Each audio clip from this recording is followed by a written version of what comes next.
नमस्कार मित्रांनो, स्वागत आहे तुमचं पुन्हा एका नवीन व्हिडिओमध्ये। मित्रांनो, 2025च्या दुसऱ्या पतधोरण समितीच्या 3 दिवसांच्या बैठकीचा काल शेवटचा दिवस होता। या बैठकीमध्ये रेपो दरामध्ये बदल करण्यावरती चर्चा झाली। आरबीआय गव्हर्नर संजय मल्होत्रा यांनी रेपो रेट दराची घोषणा केली। आरबीआयने रेपो दरामध्ये 0.50 बेसिस पॉइंटची कपात केली। त्यामुळे आता रेपो रेट हा 5.5% झालेला आहे। यापूर्वी फेब्रुवारी 2025 आणि एप्रिल 2025च्या बैठकांमध्ये आरबीआयने रेपो दरामध्ये 0.25 बेसिस पॉइंटची कपात केली होती आणि अशा परिस्थितीमध्ये यावेळी देखील रेपो रेट हा कमी करण्यात आलाय। रेपो रेटमध्ये बदलांचा थेट परिणाम तुमच्या EMI वरती होत असतो। जर रेपो दर कमी असेल तर तुमचं कर्ज स्वस्त होत राहतं आणि जर रेपो दर वाढला तर कर्ज महाग देखील होतं। रेपो रेट, CRR आणि रिझर्व्ह रेपो रेट म्हणजेच काय आणि त्याचा सामान्य माणसावरती काय आणि कसा परिणाम होतो तेच आपण जाणून घेऊयात। सर्वात सुरुवातीला पाहूयात की रेपो रेट म्हणजे काय।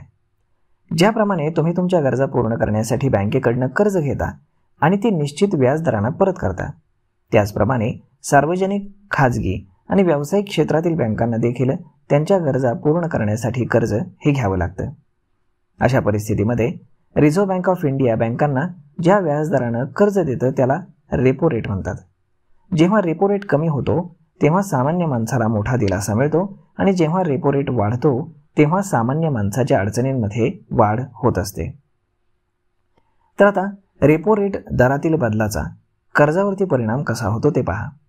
तर रेपो रेट हा एक प्रकारचा बेंचमार्क आहे, ज्याच्या आधारावरती इतर बँका सामान्य लोकांना दिलेल्या कर्जाचा व्याजदर ठरवत असतात।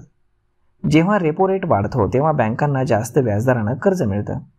अशा परिस्थितीमध्ये बँका सामान्य माणसांसाठी होम लोन, कार लोन आणि पर्सनल लोनचे व्याजदर देखील वाढवतात आणि याचाच परिणाम तुमच्या आमच्या EMI वरती होत असतो। तर दुसरीकडे जेव्हा रेपो रेट कमी होतो तेव्हा बँकांना RBI कडून स्वस्त कर्ज दिलं जातं। अशा परिस्थितीमध्ये बँका त्यांच्या ग्राहकांना स्वस्त दरामध्ये कर्ज उपलब्ध करून देत असतात। तर आता रिझर्व्ह रेपो रेट म्हणजे काय ते पहा।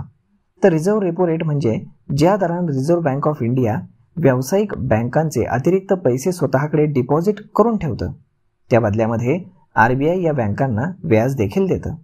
याला रिझर्व्ह रेपो रेट म्हणजेच CRR असं म्हणतात। जेव्हा बाजारामध्ये रोख रकमेची उपलब्धता वाढते तेव्हा महागाईचा धोका असतो। अशा परिस्थितीत RBI रिझर्व्ह रेपो रेट वाढवतं, जेणेकरून बँकांना जास्तीत जास्त रक्कम ही RBI कडे जमा करावी लागते आणि मार्केटमधली लिक्विडिटी कमी होते आणि त्यामुळे महागाई कंट्रोलमध्ये राहण्यास मदत होते। तर मग मित्रांनो, अशा पद्धतीने RBI गव्हर्नर संजय मल्होत्रा यांनी मोठा निर्णय घेतलेला आहे।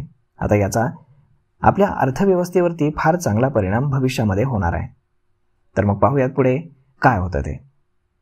तर मग मित्रांनो, हा व्हिडिओ, ही माहिती तुम्हाला कशी वाटली हे तुम्ही आम्हाला कमेंट करून नक्कीच सांगा आणि जर आवडली असेल तर आपल्या जवळच्या मित्रमंडळींसोबत देखील हा व्हिडिओ तुम्ही शेअर करायला विसरू नका।